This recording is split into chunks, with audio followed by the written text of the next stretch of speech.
Que a chegada da era digital transformou a vida e como lidamos com ela não é novidade, né? Mas até que ponto ela nos transforma quanto seres humanos? Será que deixamos de lado a nossa humanidade para transferir a nossa força para o meio digital? Ou será que ela está aqui para expandir esse potencial nosso? O convidado de hoje é desenhista digital e trabalha com realidade virtual. Orlando Júnior, seja muito bem-vindo. Obrigado. Orlando, tu acreditas que a gente acompanha o avanço da tecnologia, né? A cultura acompanha esse avanço, ou é a tecnologia que acompanha o avanço da cultura? As duas coisas acontecem, porque a gente tem a adoção das novas tecnologias depende exatamente das pessoas acharem uso para aquilo, mas volta e meia a gente tem novas tecnologias que elas resolvem algum problema que a gente tinha, né? Mas muitas vezes, a maioria das vezes, na verdade, especialmente com startups e com essa cultura que a gente tem hoje, são resoluções procurando problemas, assim, sabe? Ao contrário do que seria a lógica, mas a gente tem as duas coisas acontecendo o tempo inteiro, assim. A gente precisa do público aceitando as novas tecnologias e usando as novas tecnologias para que elas virem novas tecnologias de fato e se espalhem. Uhum. Tu acreditas que a realidade virtual ela tá mais para uma simulação da realidade ou uma expansão da possibilidade desse real? Novamente, são as duas coisas. Realidade virtual, assim, realidade virtual já existe faz uns 50 anos, quase. Perto disso. A gente passou por uma fase nos anos 90 que teve todo um boom de cultura cyberpunk e que vem com vários filmes e vem vários livros, mas também porque, tipo, teve tentativas de transformar a realidade virtual num produto de consumidor nos anos 90. O que não tinha na época era tecnologia suficiente para fazer isso acontecer. E depois a gente passa para uma segunda fase disso, hoje, e ela surgiu há 50 anos atrás em universidades, centros militares e testes e tal, como uma possibilidade tecnológica, mas era apenas isso. E aí a gente teve depois de 2012 uma segunda onda de realidade virtual, né? Principalmente por conta do Oculus Rift, que foi um Kickstarter muito famoso, que daí as pessoas aceitaram, foi visto que, tipo, ok, com a tecnologia que a gente tem nos telefones hoje, a gente consegue fazer aquilo que a gente pensava que dava para fazer nos anos 90, mas a gente tem as duas coisas, assim, a realidade virtual, ela provavelmente vai ser o nosso próximo passo de computação. Por isso que eu acho que a resposta é depende. A gente pode fazer as duas coisas, e a gente vai ter não só a realidade virtual, mas a realidade aumentada, a realidade mista, que são coisas muito parecidas e meios muito parecidos, trabalhando junto, assim, porque o negócio vai ser a gente ter experiências e jogos e treinamentos e eventos que são completamente para ter tirado da realidade atual e colocar numa realidade que não podia antes, né? Por exemplo, um dos principais usos da realidade virtual certamente vai ser simulações. Então, na NASA já tem simulações de treinamento de como seria a vida em Marte, por exemplo. É muito mais barato testar isso em realidade virtual aqui na Terra do que em Marte testar. Mas a gente tem também o outro lado, que é expandir mesmo. Então, é tentar fazer coisas bem mundanas ou tentar melhorar coisas tecnológicas que a gente tem aqui. E aí a gente entra nesse campo mais cinza, que é realidade virtual, realidade aumentada, como as duas funcionam, realidade mista, que é tu adicionar elementos na nossa realidade e com algum propósito. Então, definitivamente são as duas coisas, mas eu acredito muito que essas coisas são o nosso próximo passo computacional. A gente chegou num platô, tanto da computação de computadores quanto de celulares. A gente já faz alguns anos que a Apple não tem nenhuma inovação significativa, é só incremental de mais memória, mais espaço. E as únicas coisas onde, por exemplo, a Apple tem inovado de fato nos últimos 3, 4 anos são coisas nesse caminho. Realidade aumentada, realidade virtual, porque a gente sabe que eles têm comprado muitas startups desse meio também. Mesma coisa as outras grandes, né? A Amazon, a Microsoft, Google, todas se encaminhando, todas as grandes empresas da tecnologia se encaminhando para esse mesmo meio. Tu acredita que quando a gente fala de internet e cultura digital, a gente pode afirmar que existe um emissor e um receptor? Sem dúvida. Mas isso foi cada vez mais... A gente tem esse conceito que quando a gente estuda comunicação, justamente daquela coisa, né? De jornal, rádio, televisão, e a gente vem com essa ideia, e a internet definitivamente tem isso.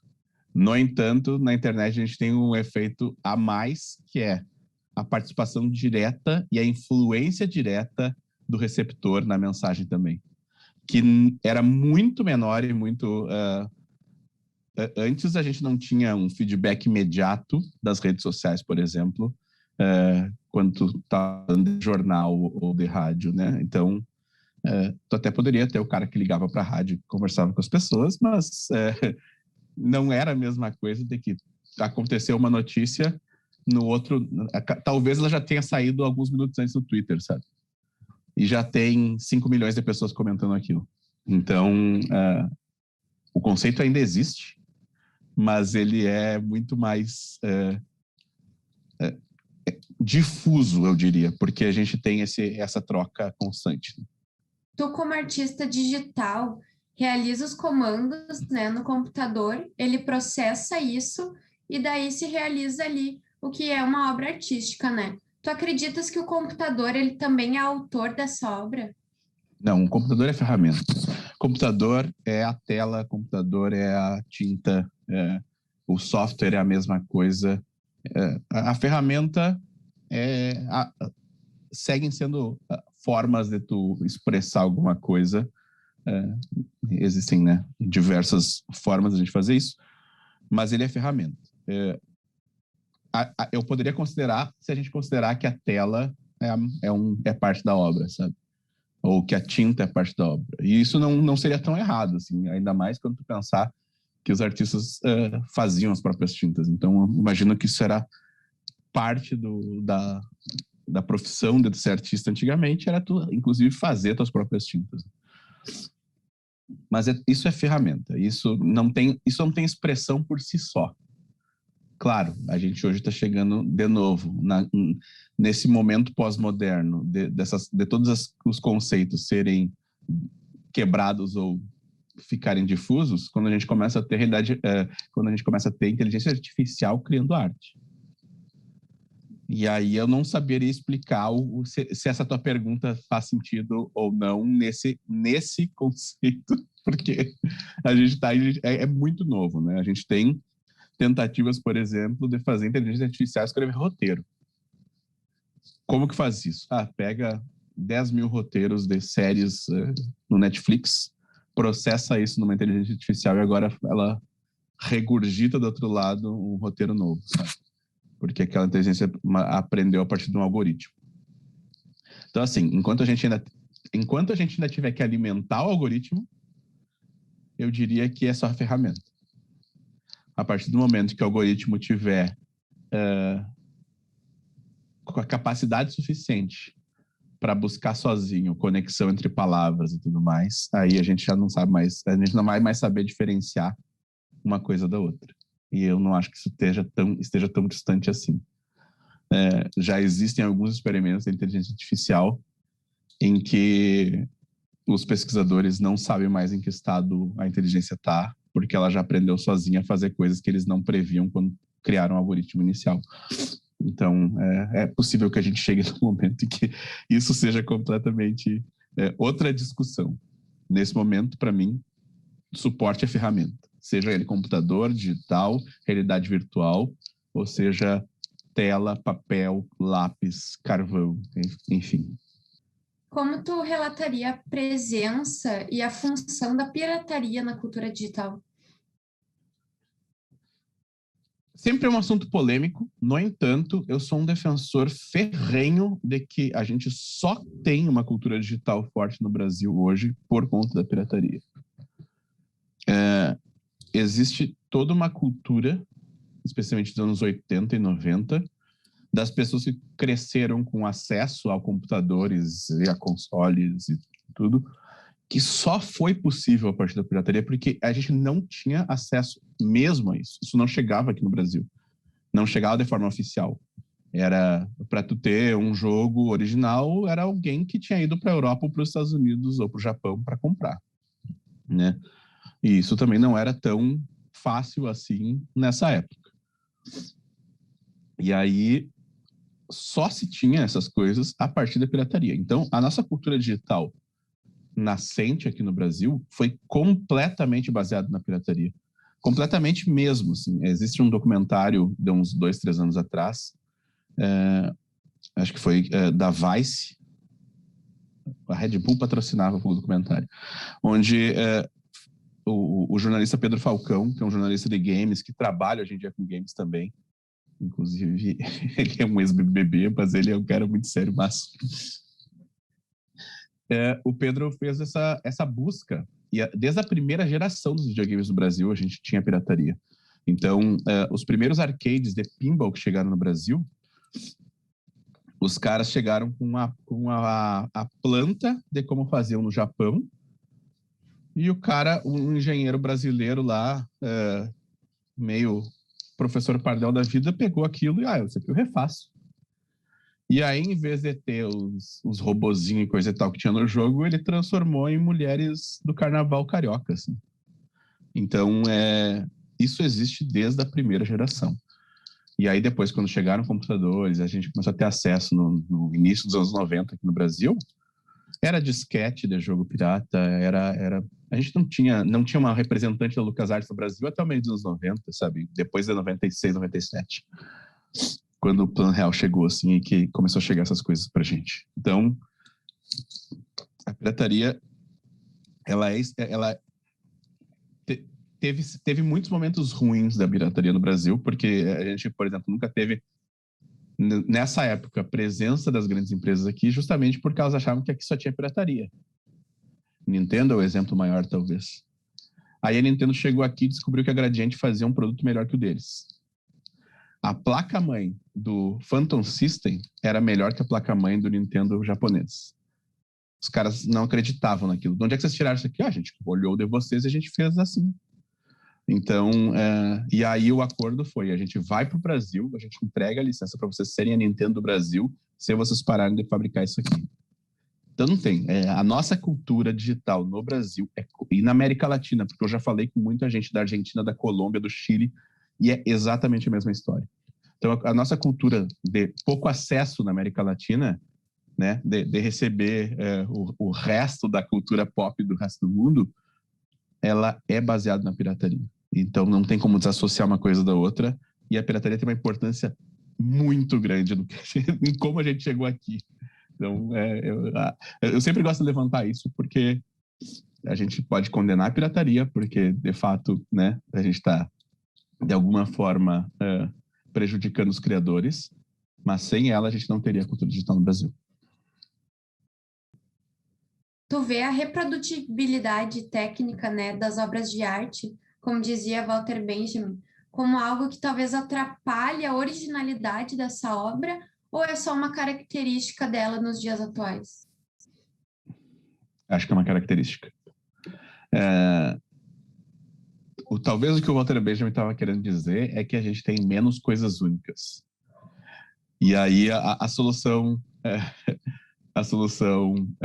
lá de São Francisco, startupeira, para isso é a gente criar o NFT, por exemplo, que é tu criar a escassez digital, né? Então, hoje em dia a gente já volta para esse universo onde obras de arte podem ser únicas, novamente, a partir de escassez produzida, que só existe um original disso aqui, e ele é esse aqui, e ele está colocado aqui nessa blockchain, nesse ponto, e uma pessoa é dona disso aqui.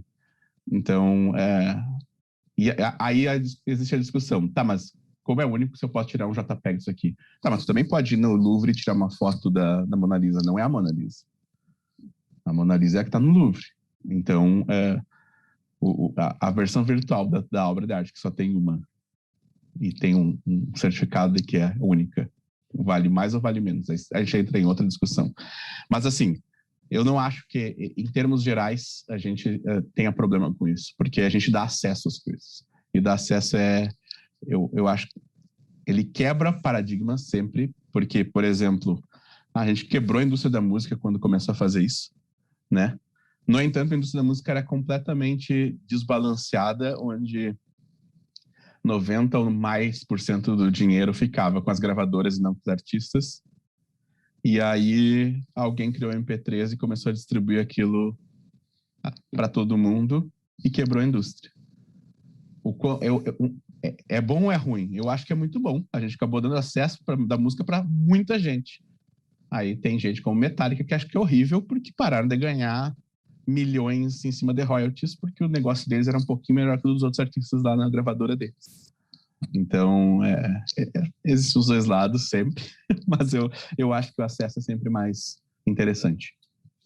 As relações sociais, né, elas se tornaram diferentes com a expansão digital. Mas em que sentido elas mudaram? Eu não sei dizer o quanto... Eu sou da...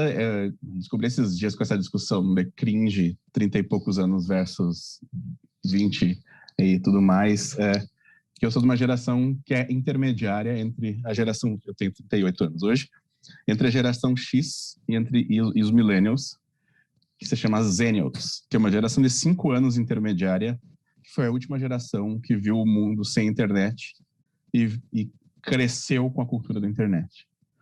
Então, por exemplo, aqui na minha casa, a gente teve acesso à internet desde muito cedo, por conta da universidade. O pai e a mãe eram professores lá e tiveram acesso a isso. Então, a gente sempre teve... Eu cresci com um computador em casa, cresci com internet em casa desde que ela surgiu aqui em Santa Maria, sabe? Então, desde 95 a gente tem internet em casa.